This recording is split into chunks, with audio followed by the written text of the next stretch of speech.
Hey, what's good, people? Mr. Zensphere here, back with another tutorial.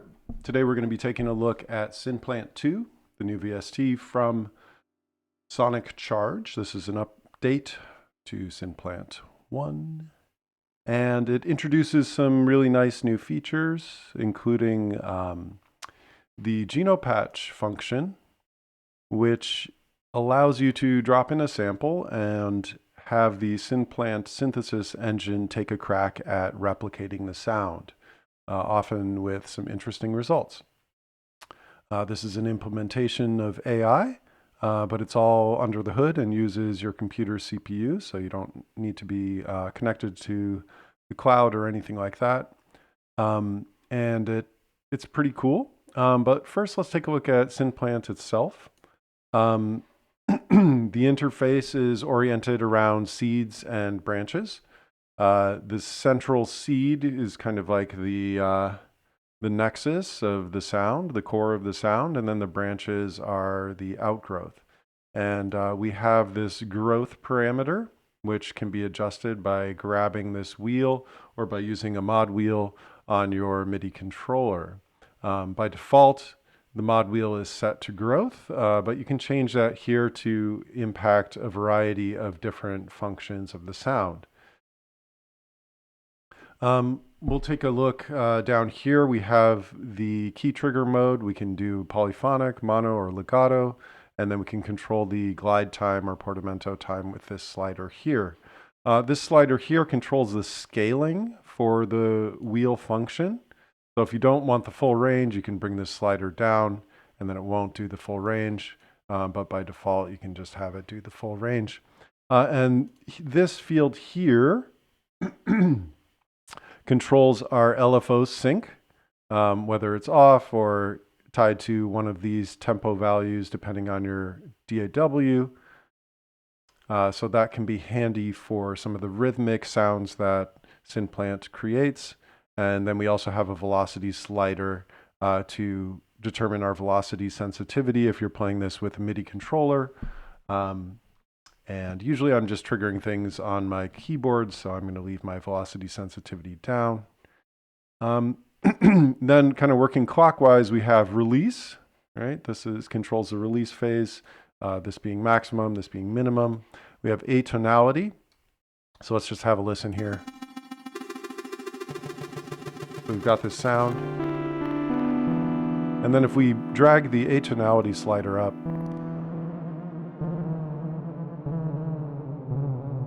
we hear more pitch drifting and randomness introduced. We can impact the tuning.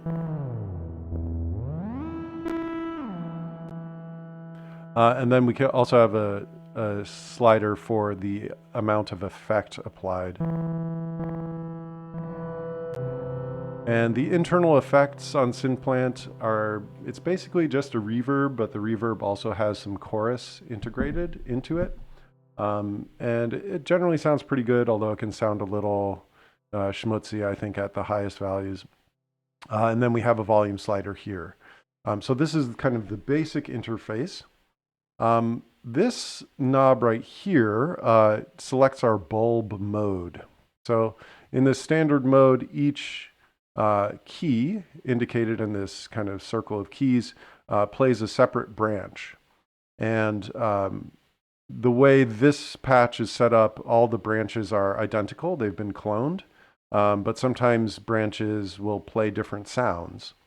So let me just give you an example of that. If I hit Command and click on either the seed or the branch, we can randomly generate a new branch or an entire new seed to give us a new sound altogether.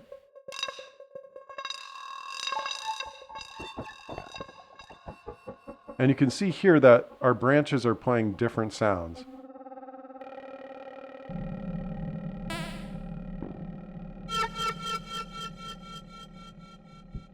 And if I wanted them to all play the same sound, whatever key you play last becomes the new seed if you plant the chosen seed.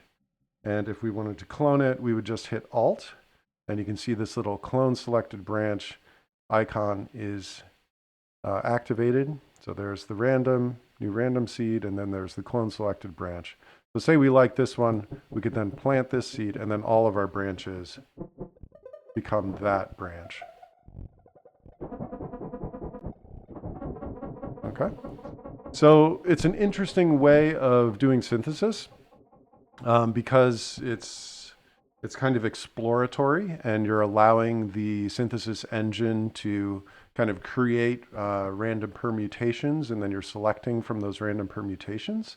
But if you want more control over the sound,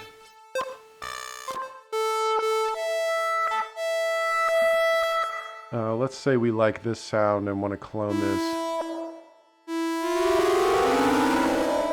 Just clone it all the way around.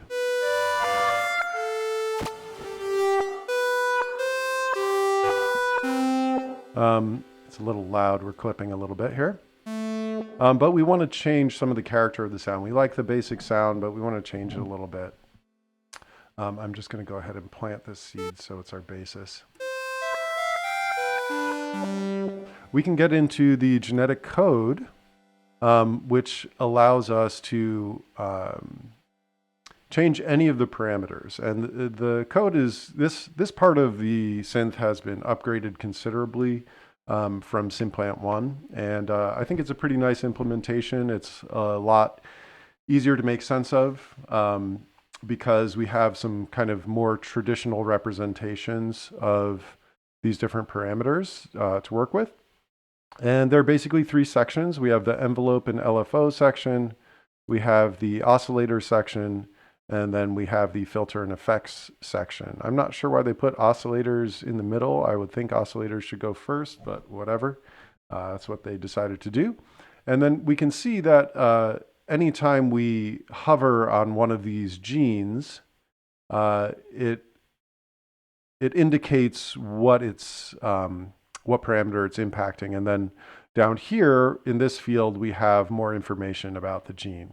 So you can go through and you can edit on the genetic level here, or you can use the more kind of traditional interface on this side to change parameters to your liking. So let's hear how this sounds. So we've now got this LFO, and we can change the shape of the LFO.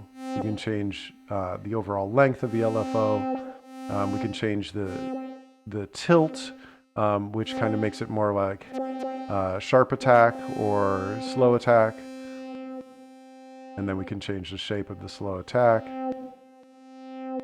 And we can change let's see, how do we change the rate? Oh, I think we would change the rate back over here by changing the sync value. So say we wanted this to be faster, we can sync it there. And we can change the sustain level. I'm not sure what this volume fade, it may have to do with the tilt here. Let's see if, yeah, so then we can kind of change how much it fades out here. So that's just one example. We have a variety of different ways that we can impact the sound. We have LFO for pitch modulation and tremolo, or vibrato and tremolo. We have a modulation envelope, which I believe impacts the FM synthesis that's internal to the synth engine. In the oscillator section, we have form controls, which basically allows us to morph between sine to something more like a saw to something more like a square wave, and then we can change the pulse width. And we have a second oscillator here. We also have like amounts of noise that we can introduce, which will change the waveforms, making them more complex. And then we have modulation interactions here and here. And I'm still, kind of getting familiar with exactly how these work. But you can see that this is modulating this and this is modulating that.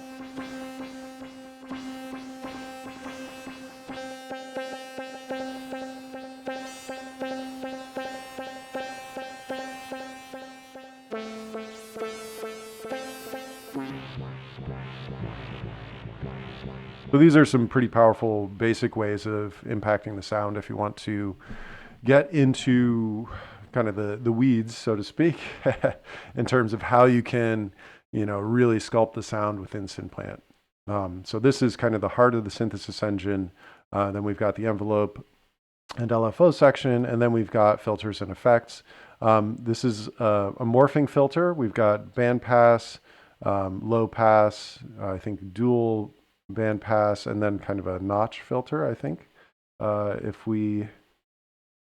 we can change the resonance and the separation to create more of a notch type effect. So we can use this almost as like a dual band pass. So you can see there's quite a bit of control in terms of the way that the filters behave. And you can kind of assign with this with this parameter here, the ways that the filters move. And if you want finer control over any of these parameters, you can always assign a particular parameter to a MIDI controller. If you really, kind of hone in on something that you want to be able to change in real time with the sound, you can assign it to MIDI and do some MIDI mapping. So let's exit out of here. This is the reverb and the chorus within the reverb. We also have, this is handy, there's kind of a low shelf and high shelf adjustment. So if you want some more bass in your sound or want to cut out the bass in your sound, you can do that pretty easily here. There's panning, and there's also clipping adjustment. There is a saturator as well, so you can kind of add some distortion to the sound.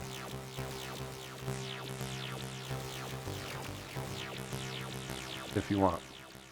And this clip adjustment basically just changes the level of the soft clipper post everything else, I think. And the saturator is kind of pre-effects. So that's kind of the basics of the audio engine.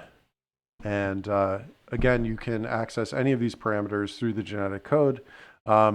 My sense is that, the genetic code is sort of a legacy from the last version of SYNPLANT, and you can edit this way if you want to.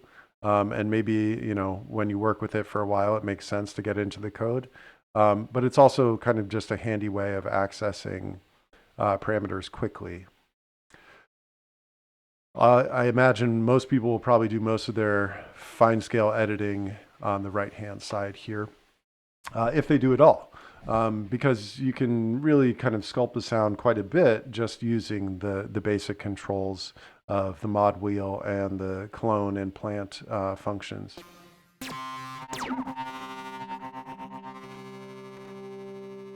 Let's say we like that one and we want to replicate that across all the keys.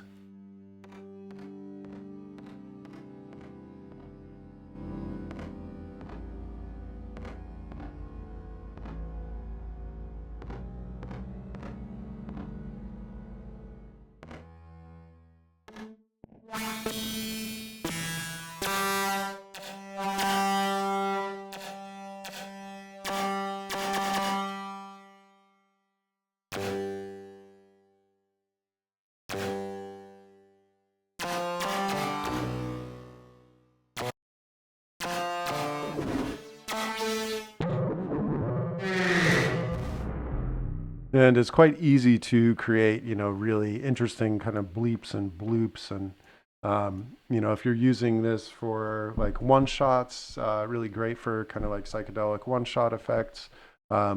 Maybe export them and then throw a little higher quality reverb on top, and you've got yourself some good psychedelic forest sounds coming from SYNPLANT, which is some nice poetry there. And yeah, I find that SYNPLANT is really nice for kind of like melodic pluck sounds, and also for kind of odd, squelchy, pseudo-random FM type sounds. But using this Genopatch function, you can really try and throw any kind of sound at it and see what it can create. So let's maybe throw something just sort of random at it. Let's listen to this here. Okay, so let's open this up. And we've got this sound here. And we can generate patches from this. And now we're throwing the synthesis engine at replicating this sound. And we can hear all the attempts along the way by clicking on these.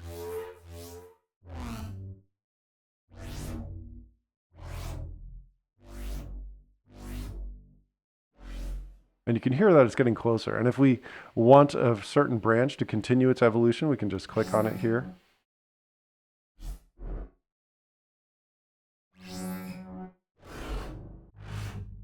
And the cool thing about this is that now you have all these variations on this basic sound. And perhaps all of these are more or less usable in different contexts. And, you know, this is the one that's kind of gone the furthest. So let's see how this compares to our original. Not bad. Pretty close. An FM-based stab is something that SYNPLANT should be able to do pretty easily and pretty well. And then if you want, like all of these are different seeds, right? So if you want this seed, you just click on that seed, and then you can go back here, and your seed is there, distributed across your key map. And then you can evolve further from there if you want.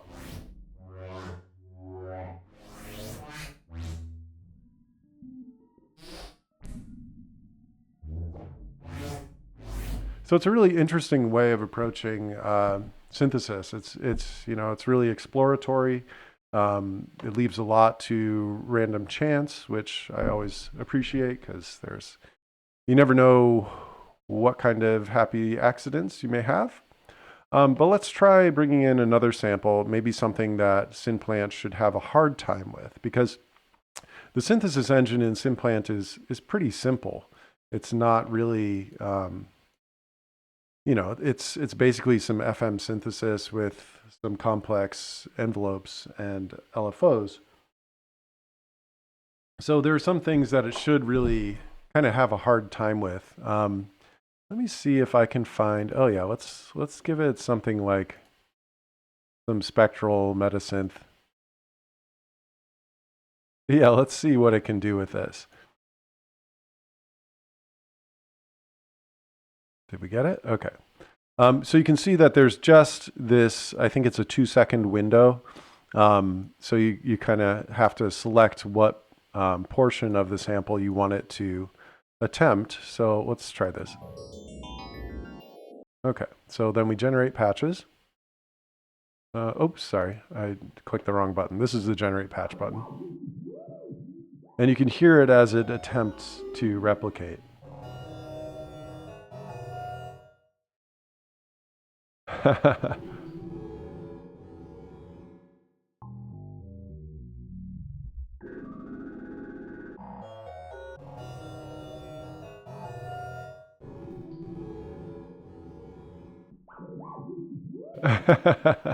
So its attempts are pretty interesting, and it may not be a really accurate representation of the sound, but you can see that it's trying, and sometimes it throws out some really interesting and intriguing results. So I tend to see, this Genopatch function, you can use it to replicate synth sounds. If, somebody's got some hot preset that you want the Badadon bass or whatever the fuck is, popular at the moment, you can throw a sample of it in here. And I should be able to do a pretty good job of doing your sound design for you. But I think this is maybe a little bit more interesting, a little bit more creative application of the technology where you throw at things it should have a hard time doing and see how close it can get. And you can see this is still trying to evolve furiously over here. And it really doesn't sound like it, right? This is hard for the synth engine to try and approximate. But there's some cool sounds in there, right? This is all kind of like usable stuff depending on what kind of music you're making and, you know, what your genre orientation is. And you can definitely, you know, throw more conventional types of sounds at this, and it should do a pretty good job of doing it. And there's some videos out there that kind of demonstrate that. Let's give it one other. Oh, there's something I wanted to show you guys. So if you hit the Alt button, you can evolve this branch from the current patch. So that basically takes your current patch.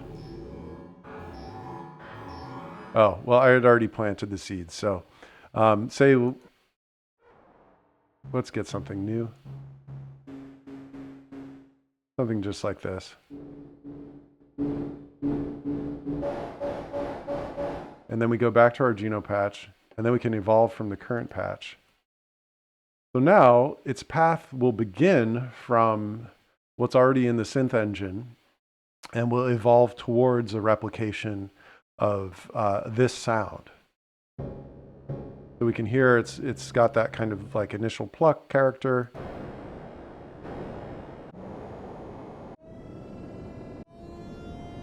And then it's gradually moving towards a replication of this sequence.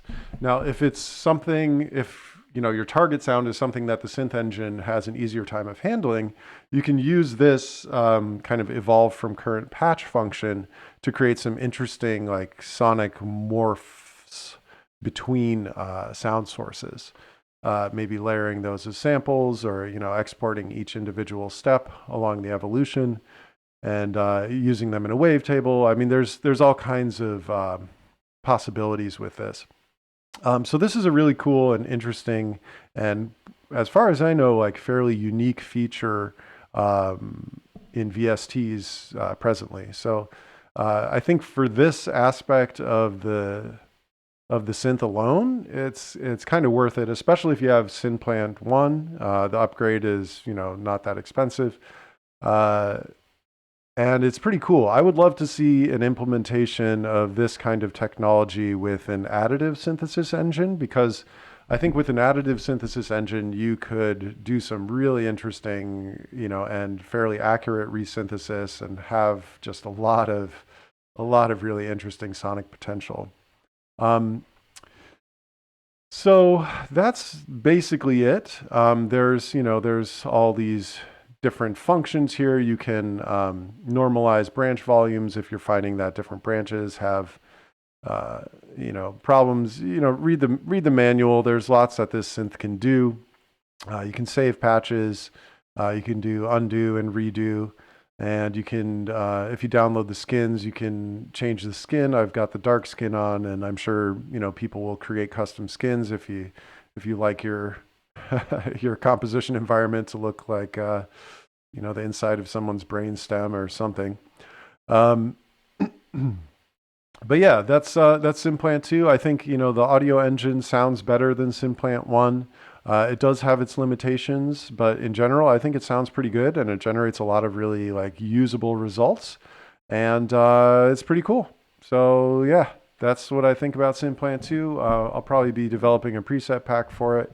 Although, with the ease of creation of new sounds, I think, just play around and experiment, and you'll get all kinds of interesting sounds that you might like. Let's see. Oh, no, never mind. I was going to show you some sounds that I had made, but that's on a different computer. So in any case, that's what I got for you today. Keep being awesome. Keep making music. All right. Peace.